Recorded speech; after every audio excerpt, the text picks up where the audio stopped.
Okay, so my name is Neeraj Chauhan, and I'm associate professor at Public Health Research Institute and the Department of Microbiology, Biochemistry and Molecular Genetics at Rutgers University.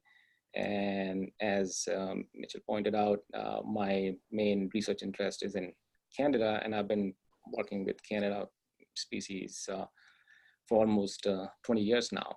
And Candida auris is, as most of you know, is rather new, and so we also started working on it in my lab. But most of the information which I will share with you is from published work from other laboratories, and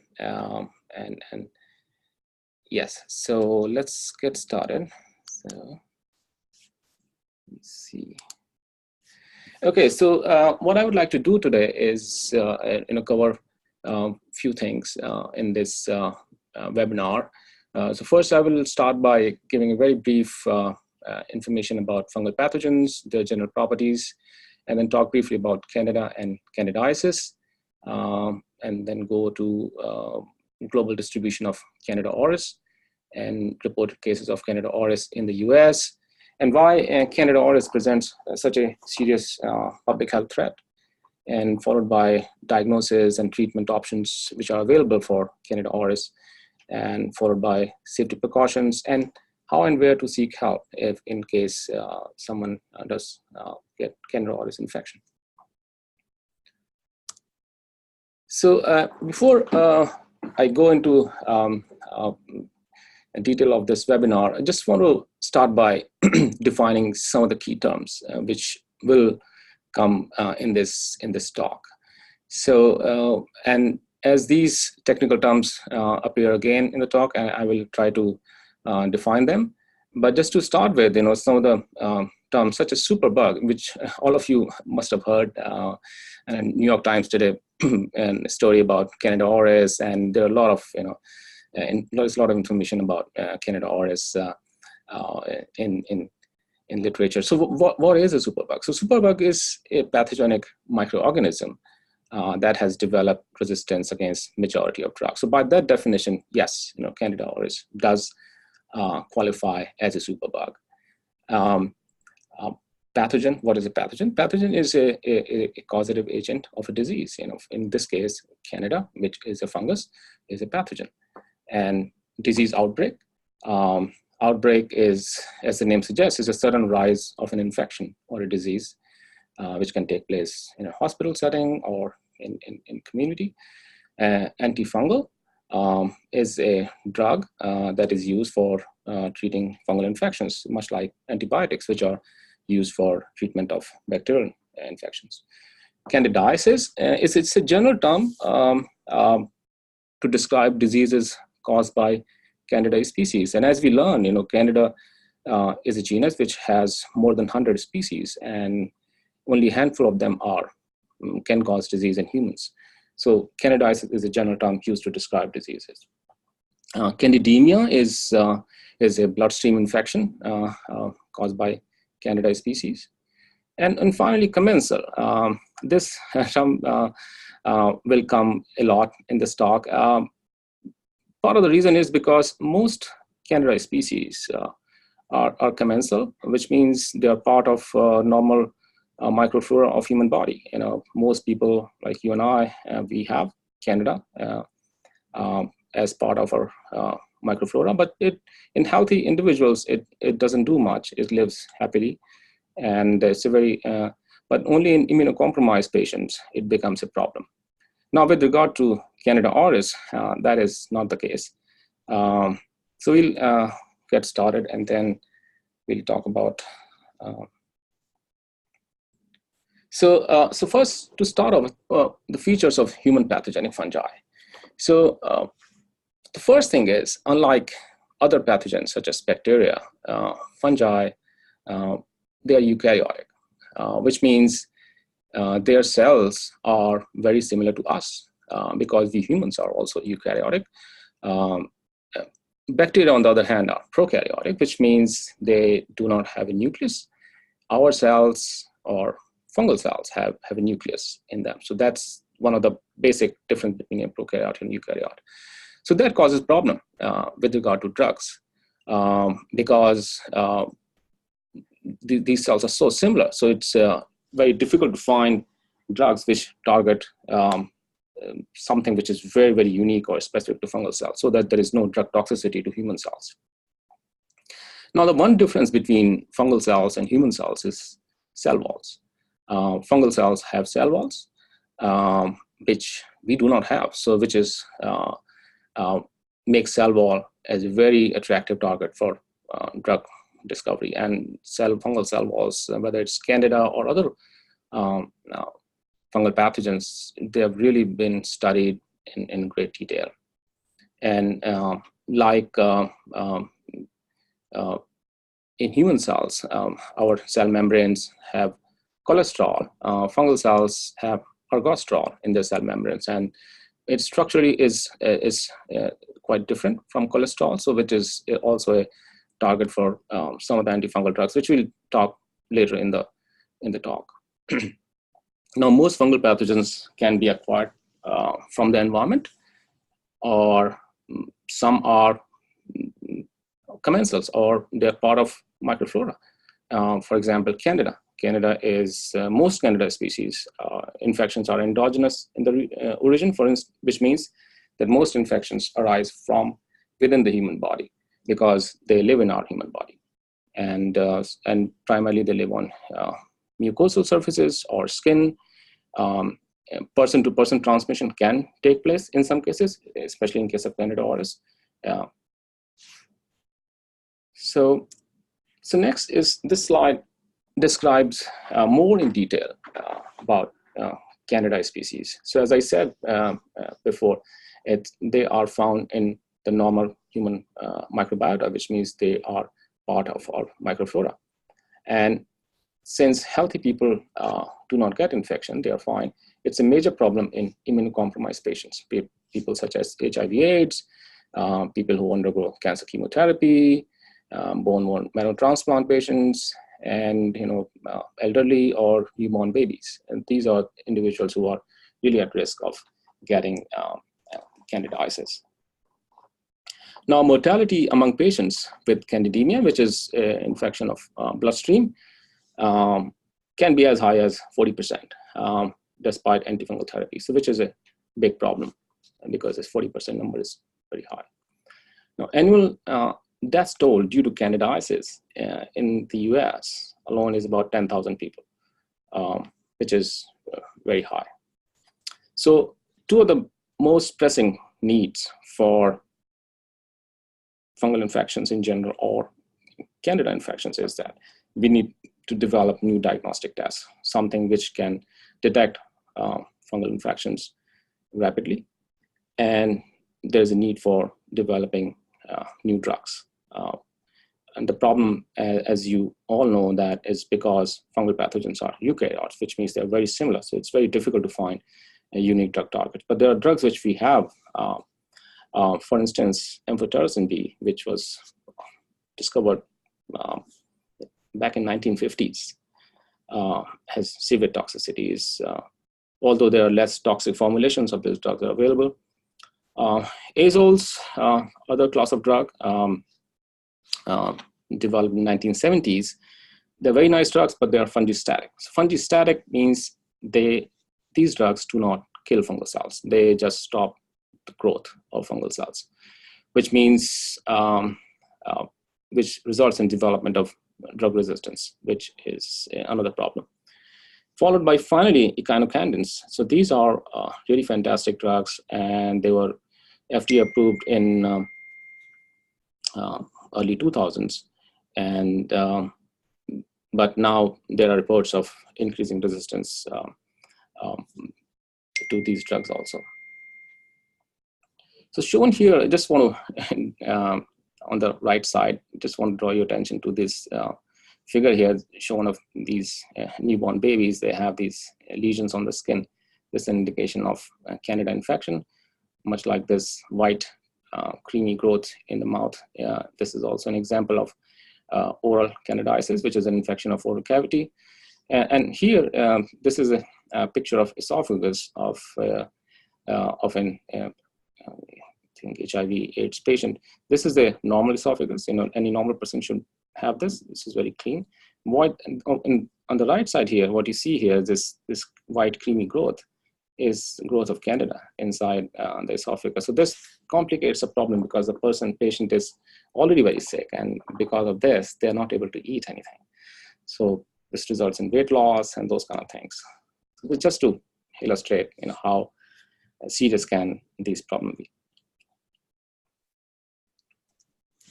All right, so moving on. So as I said, Candida species are, they're part of microflora of human body. So this picture just shows, where in body usually Candida resides. For instance, in the oral cavity, and on skin, and gastrointestinal tract, as well as in vagina. So these are the more common sites where Candida species can be found on human body. So that brings to the question, so how much Candidiasis is there? So as I said before, that there are more than 100 species of Candida, but only a handful of them can cause disease in humans. So this is a picture taken from this review, which was published back in 2010. So it's slightly old, but the picture more or less remains the same. These numbers at the bottom of each species may change. For instance, Candida albicans is still the most common cause of candidiasis. But in addition to Candida albicans, there are other Candida species which are equally important. And in fact, they are becoming more and more common. For instance, Candida glabrata, Candida tropicalis, Candida parapsilosis. Now, Candida auris is not in this pie chart. Part of the reason is it's so new, but definitely it's part of the problem which we are seeing here in the U.S. as well as many other countries on different continents. Now, one more interesting point I'd like to point out here, and which I think is quite interesting, is these numbers. For instance, this is a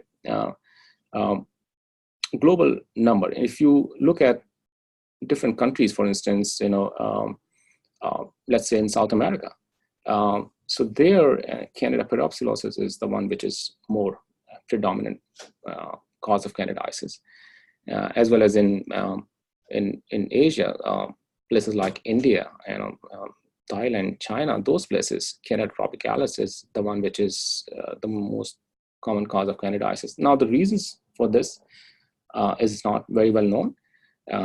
We do not understand very well why this happens. It may be due to environment, diet, or host factors.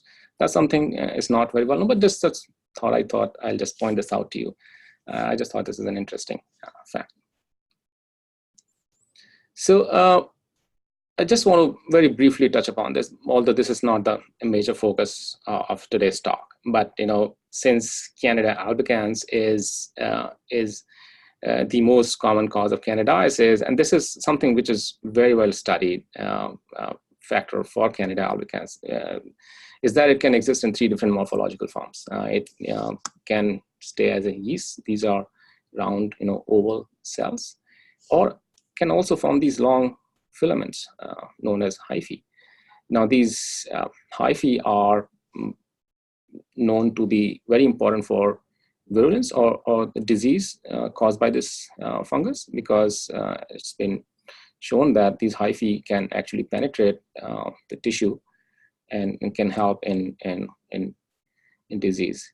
And also, there is some sort of intermediate growth form known as pseudohyphae, which is sort of intermediate. These are long yeast cells joined together.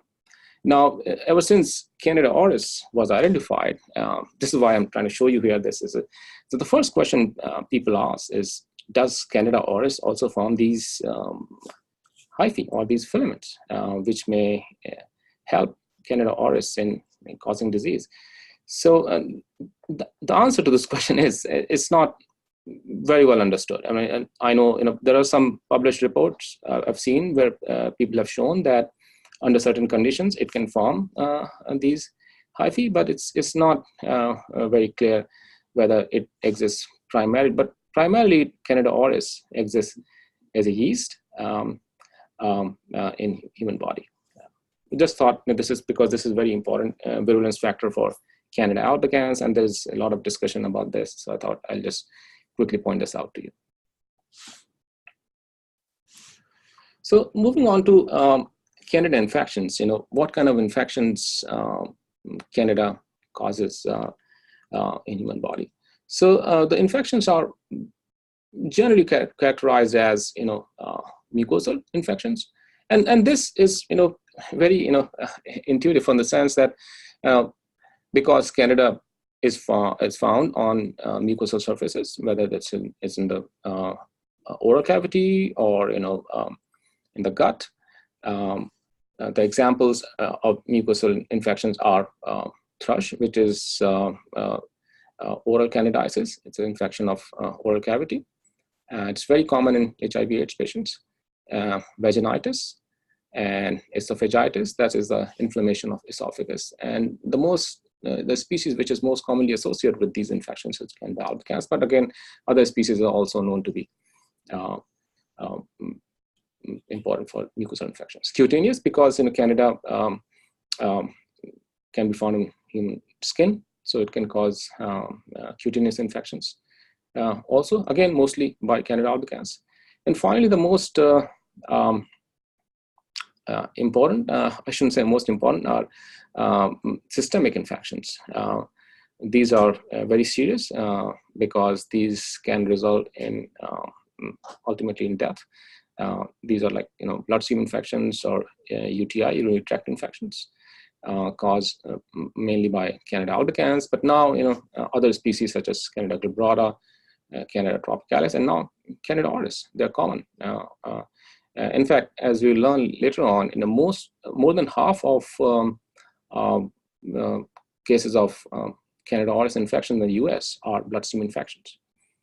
So again, so what is a systemic infection? Systemic infection is infection of entire body. For example, bloodstream. So it's not localized like mucosal infection or cutaneous infection. So just some more facts about invasive candidiasis, because these infections tend to be the more serious. So in the US, there are about approximately anywhere from 10,000 to 63,000 cases per year. And again, the people who are at risk of getting these infections are people who undergo cancer chemotherapy, bone marrow transplant, premature babies, and again, people in the extremes of life, such as really newborn premature babies or elderly, they are at risk of getting candidiasis.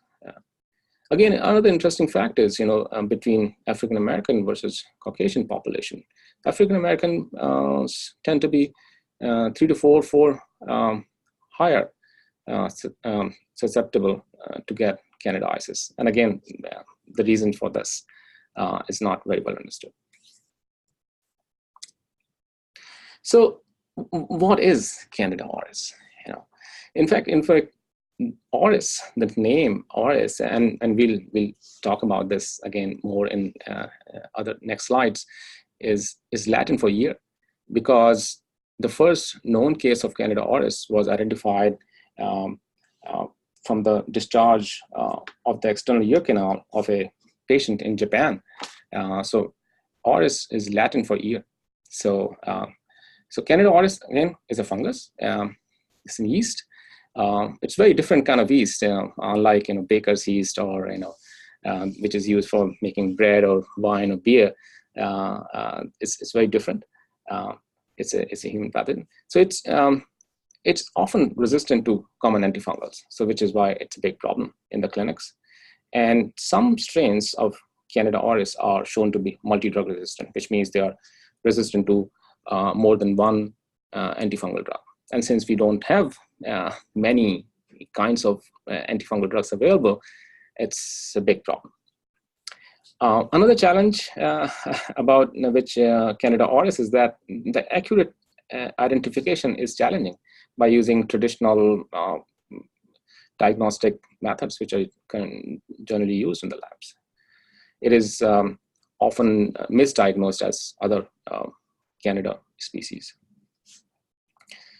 Now, another unique feature of Candida auris is that it colonizes human body and surfaces in healthcare environments. And it can stay on those surfaces for months. For instance, if someone has Candida auris on their skin, it can stay there for months. And then potentially that person can pass it on to other person, primarily because it's there. And likewise in hospitals and other healthcare settings, if it is found on benches or other medical equipment, it's very difficult to get rid of Candida auris from those surfaces. So that's another factor that really makes it a very important pathogen. And also that's something is not very well understood, why Candida auris colonizes and sticks to these surfaces so much more compared to the other Candida species.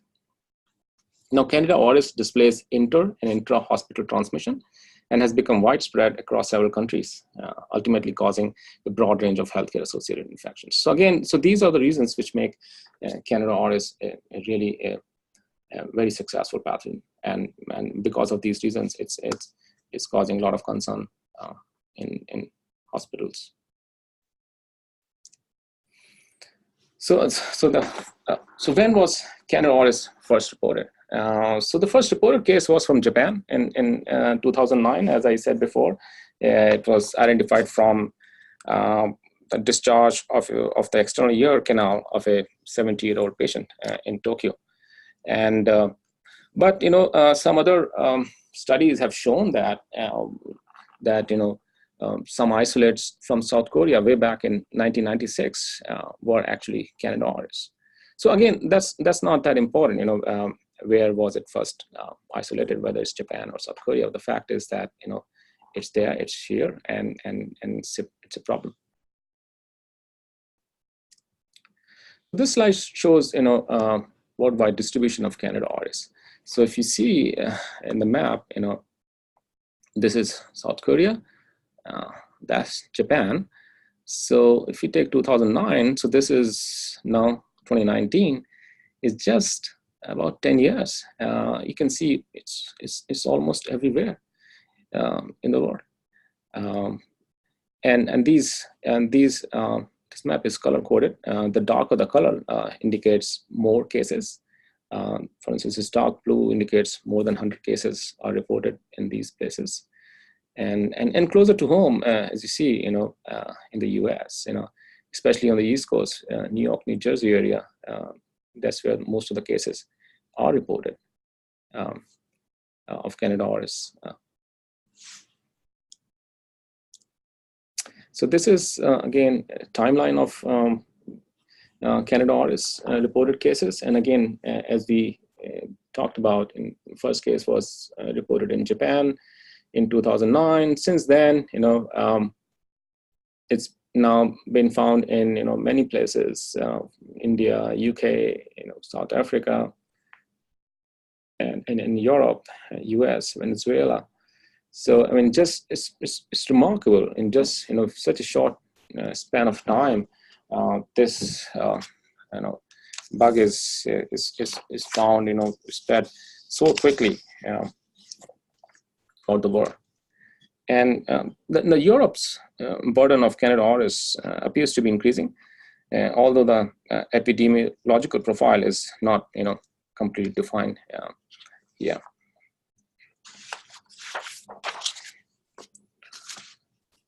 Okay. And in US, the CDC issued a alert in 2016 informing clinicians, laboratories, infection control practitioners, and public health authorities about Candida auris. And most Candida auris isolates in the US have been detected in the New York or New Jersey area and also in Illinois. And so this is just a visual representation of where these isolates have been reported in the US. And the dark color again represents 100 or more isolates, again, New York, New Jersey, and Illinois. And now the available epidemiological information suggests that most strains of Candida auris isolated in the United States were introduced from abroad, which means people who travel from abroad and they came to US, they probably brought auris along with them. And isolates from Illinois and New York were of the same clade as those from South America and South Asia. So we'll talk about what is a clade and how many these clades are. But most isolates in the US are very similar to the ones which are found in South Asia, mostly from India and Pakistan, those places. But it's not possible to exclude the most of these cases were acquired in the US following local transmission in the healthcare settings. So again, this is the data taken from CDC's website here. So this breaks down the number of cases by state. So as of March of 2019, this year, 613 confirmed cases of Candida auris have been reported in the US. Most of them have come from New York, New Jersey, and Illinois.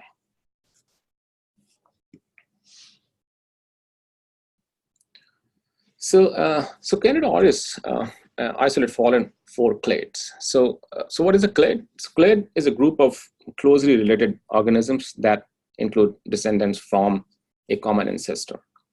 So clade 1 is isolates from India, Pakistan, and the United Kingdom. Clade 2 represents Japan and Korea. Clade 3 is South Africa, and clade 4 is from Venezuela.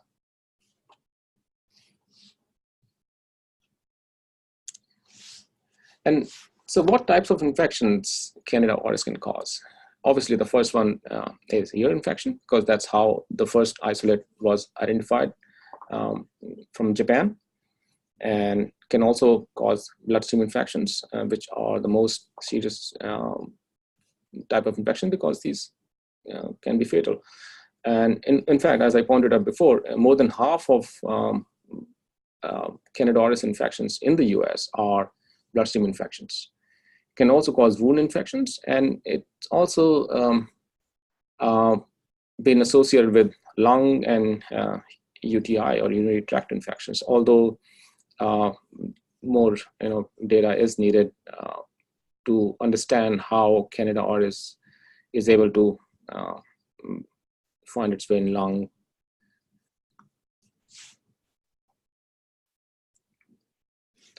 So next, we'll just go over some of these very common questions. A lot of people ask about Candida auris.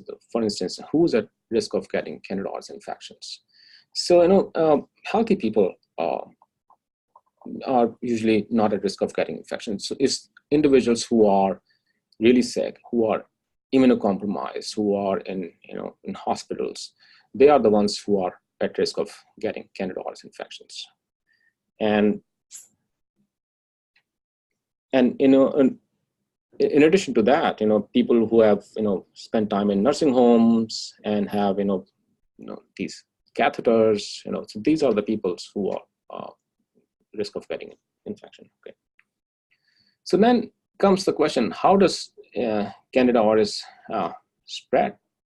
So these days, since travel is really so common, so that's definitely one source. And in addition to that, a lot of people travel these days for medical reasons because some of the medical procedures are less expensive or cheaper in other parts of the world. So so that may be also one of the reasons why Candida auris it's much like, it's no different from other pathogens can spread. Now, the next question is Candida auris commensal like other Candida species, which we discussed in the earlier part of the talk? No, it's not. So, which is why it is very un-Candida-like pathogen, because most Candida species like Candida albicans or glabrata or other species, they are commensal, which means they live in our bodies, and most of the infections are endogenous, which means infections arise from within.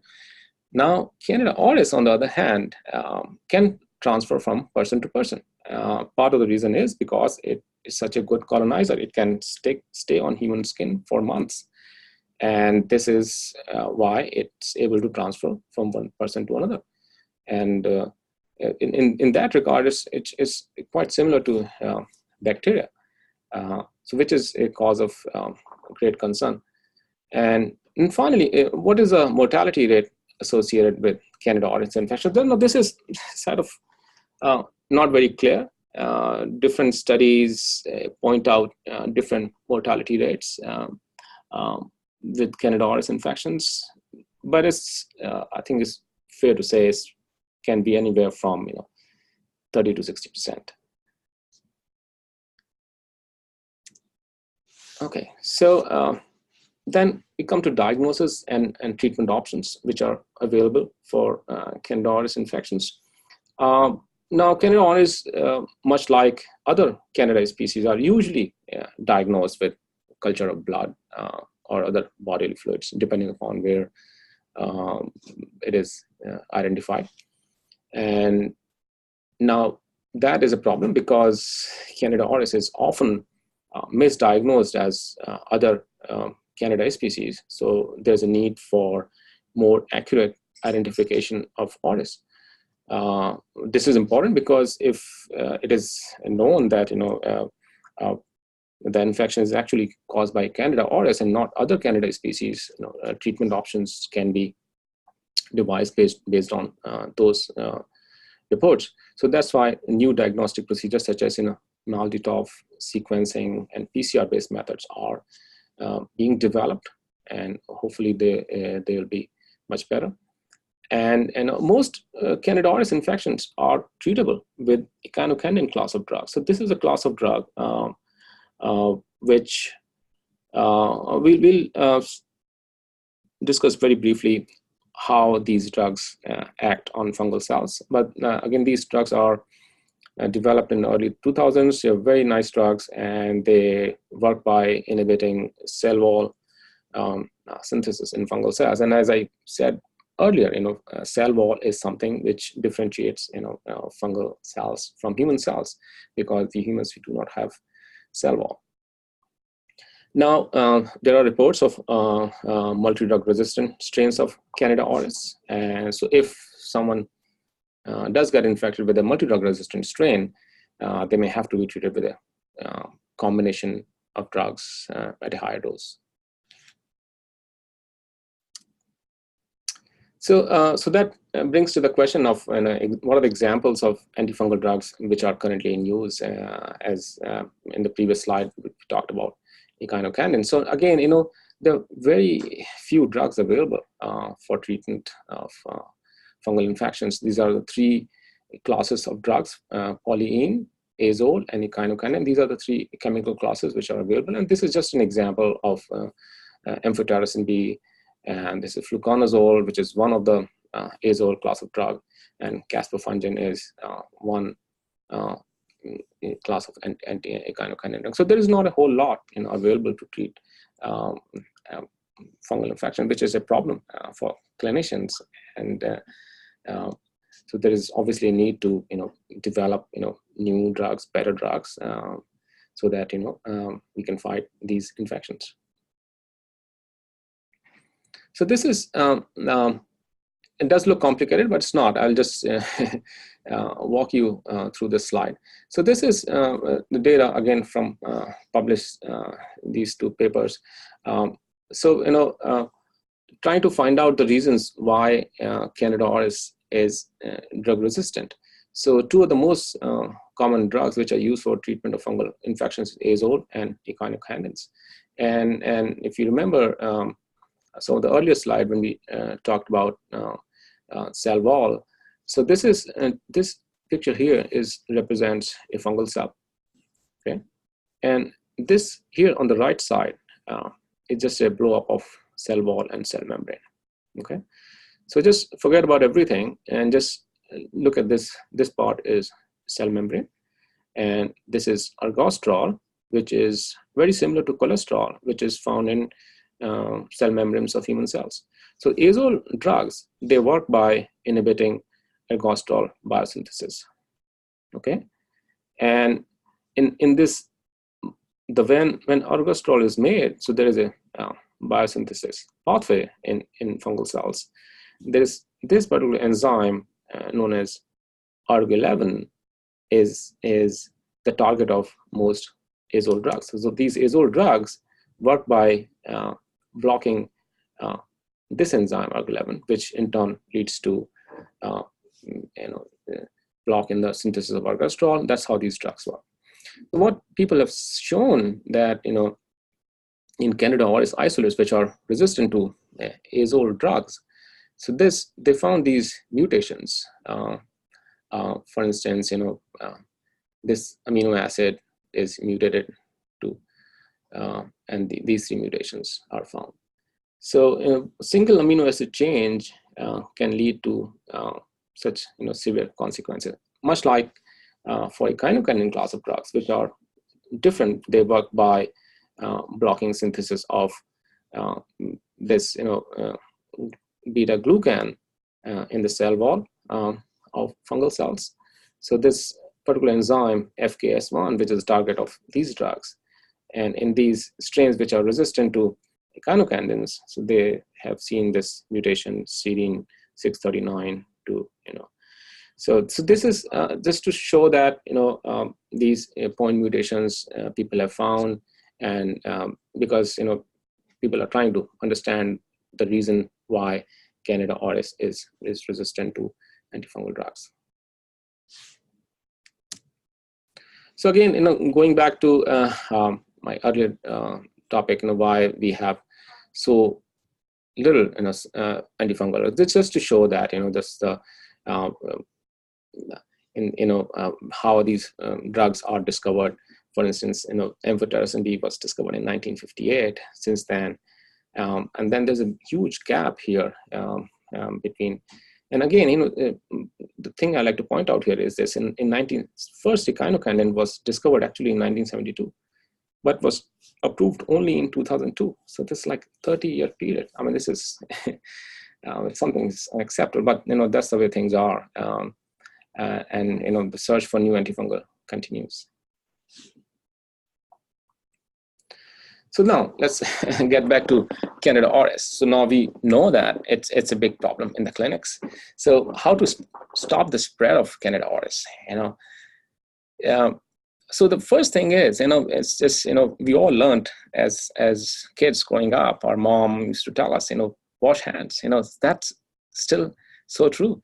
Washing hands can really help in preventing the spread of Candida auris, because part of the reason is because it colonizes human skin, and family members and others caring for patients with Candida auris should wash their hands thoroughly before and after touching the patient or touching any medical device.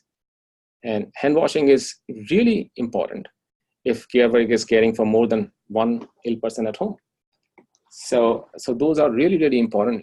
Practicing good hand hygiene is really, really important. And always wear gloves and other protective gear when visiting sick family members in the hospital, and use EPA approved disinfectants to clean surfaces in hospitals or nursing homes.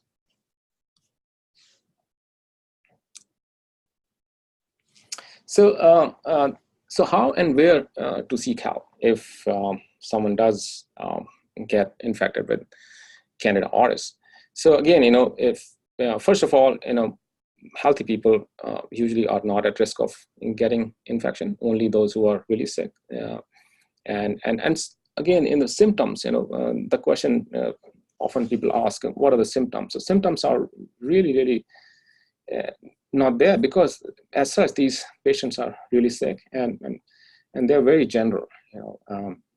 So if anyone does who suspects a Candida auris infection should immediately see their healthcare provider.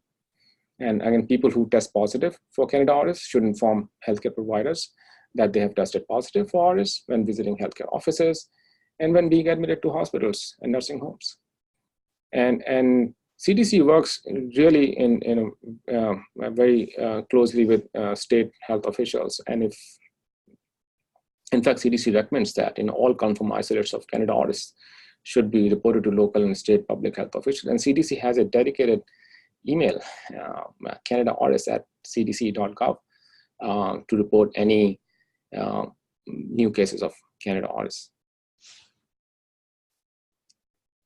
So finally, just a quick summary and to conclude, so Candida auris is an emerging multi-drug resistant human fungal pathogen.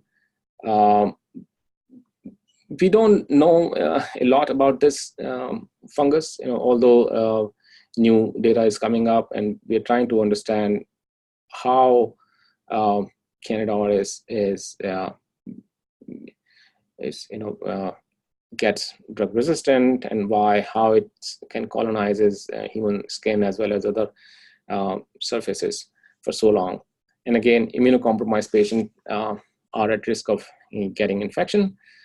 Practicing good hand hygiene can help prevent person-to-person transmission of Candida auris. And most isolates are easily treatable with Echinocandin class of drugs, although there are cases now of Echinocandin resistant, other multi-drug resistant isolates. So with that, I think I will stop here, and I hope all of you learned something more about Candida auris and fungal infections in general. And I'll be happy to answer any questions you may have. Thank you for your attention. Thank you so much, Dr. Chauhan. We do have several questions. So I'll go back to the first one that came up. You mentioned earlier that the range of infection annually seems to vary from 10,000 to 63,000 per year. And the question is, what is the reason for such a broad range of cases?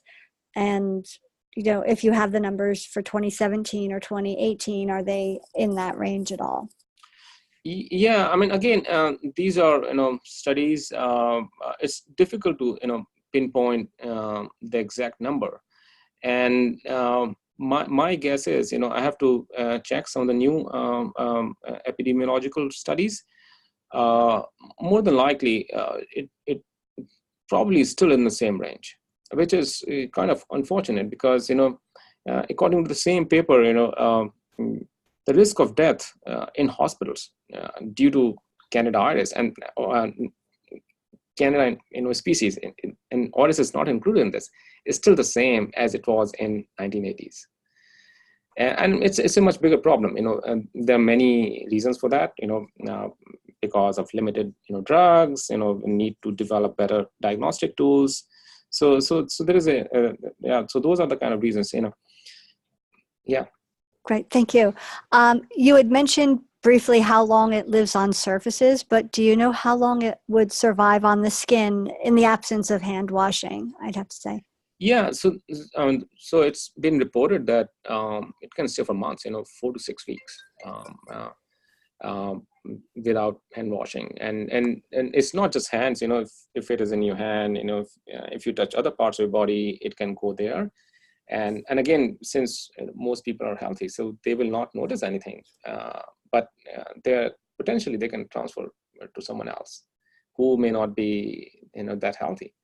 So that's why it's a big problem, especially people who go and see their family members who are really sick in hospitals, and if they come back from there. And inadvertently, if they get auris on their skin, potentially they can transfer. So this is how it spreads in the community.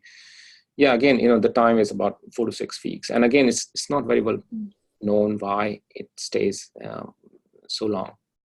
Okay, thank you. And is hand sanitizer effective? There were a couple of questions surrounding hand sanitizer. Yeah, so hand sanitizers, washing hands with soap, yeah, absolutely, they work fine. Okay. The next question is, can Candida also affect male sex organs as it does female? Yes, it can. Okay. And let's see, first line of defense, infection, hand sanitizer. Are there surfaces that C. auris cannot live on? That's a good question.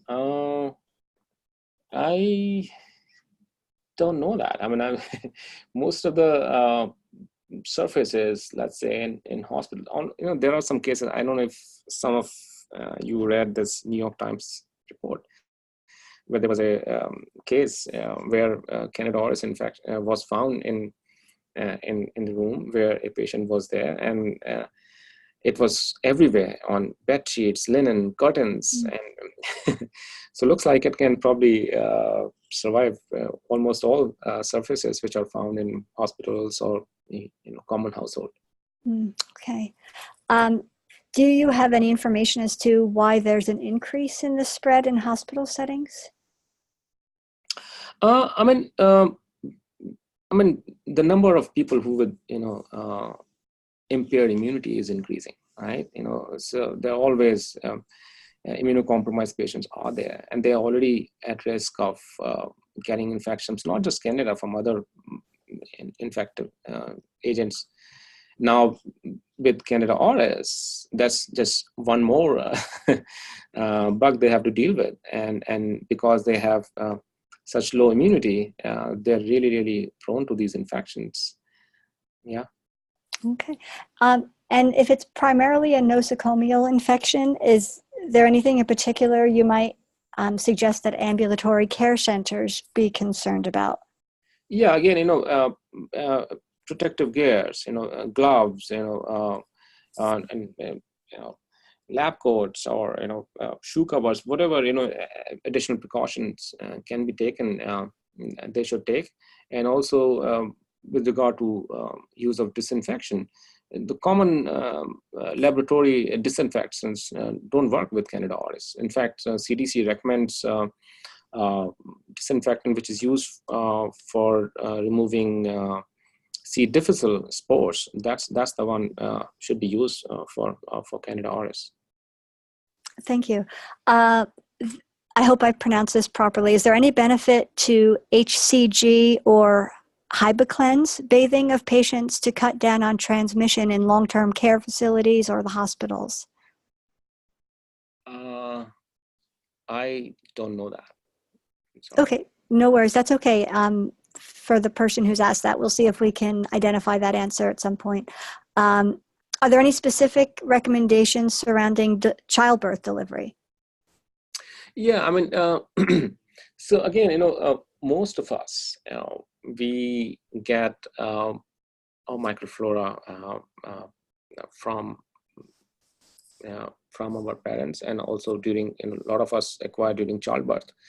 And with regard to Candida auris, again, since it's not a commensal, it does not live on it. Any normal, healthy individual should not have Candida auris in their bodies. So with regard to childbirth, I do not suspect someone, a newborn baby, getting Candida auris during childbirth. But yes, there is a chance if the hospital or wherever the birth is taking place has auris on the surface, potentially from there they can newborn baby can get it. Although in other Candida species like albicans and this, everybody has it, and sometimes there are some reports where healthcare individuals they can transfer, but those are okay, unlike Candida auris.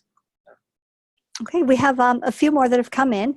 Considering the identification of C. auris is very difficult, might that be the reason that we're not seeing it as frequently in other places? Absolutely, I totally agree with that question, because since these numbers, although it says about 600 something in the US. Number maybe much higher than that, because again, it's misdiagnosed as other different Candida species. And absolutely, I agree, because it's, yeah, that's why we need to have, better, really good diagnostic tools, so that we can distinguish at the species level. Okay, this is what it is. This next one is maybe more of a comment that using hand sanitizer is not typically recommended for cleaning hands for C. diff. And is this similar to that? And perhaps hand sanitizer should not be used for C. auris? I mean, if possible, best thing is to, wash hands with soap. If nothing is available, yes, go ahead and use hand sanitizer. With regard to C. diff, and it's a disinfectant, which is for cleaning benches and other equipments, so that's the one which CDC recommends for cleaning surface. Okay. And we have two more. Is there any correlation related to nutrition and diet that might make a person more prone to yeast infection? There is some, there are some studies people have done, for instance, use of probiotics and those kind of things. Yes, I mean, I don't know how this relates to Candida auris, but other Candida species, yes, people do use it, probiotics for promoting health, especially in case of yeast infections in women. Yeah. Okay, I'm going to ask the person who asked about CHG if they could spell out what that stands for. I'm sorry, I don't know that. But the question regarding that is, if Candida auris can stick to the skin for months, first, they're asking if it can be removed with soap and water, which you've addressed. And it's asking about CHG, and that's chlorhexidine. Okay. Thank you. Is that something, would that be recommended? So the question is basically bathing someone who, with chlorhexidine? With chlorhexidine, right. Would that be recommended?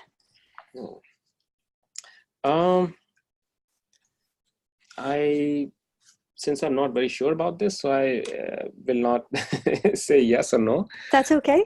Yeah. So yeah, I'm sorry. I'm not sure whether this would be recommended, but I can check and get back to you. That's no problem. Thank you. And then just one last, if you can briefly review the spread of it. And I'm guessing that maybe they are asking more specifically, how is it most commonly spread? Okay, so again, most common spread in community. Let's say, the question people a lot of time ask, will I get Candida auris infection if I travel to any of these countries where these infections are more common? Probably not, because main source of infection is primarily in the hospitals, because that's where the most sick patients are there, and they are the ones who are at risk of getting these infections. So the source of infection again is through contact with contaminated environmental surfaces or equipment, or from person to person, which is why they really point really observing good hand hygiene is really very important. So if someone, let's say I go and see someone close to my family in a hospital who's sick, and if Candida auris happens to be there, and if I do not wash my hands or do not wear gloves, I can come back and then transfer potentially to someone else. So that's how usually it spreads in the community. Great, thank you very much, and that's all the time we have for our questions. So Dr. Chauhan, I thank you again very much for your time and information. For those who asked about the slides, I will be sending those out a little bit later as a handout. And thank you all for joining us. You have a great day, everyone. And then watch for the evaluation. That will be sent out very soon. Thank you all so much. Thank you. Have a great day. Thank you. Bye-bye. Bye-bye.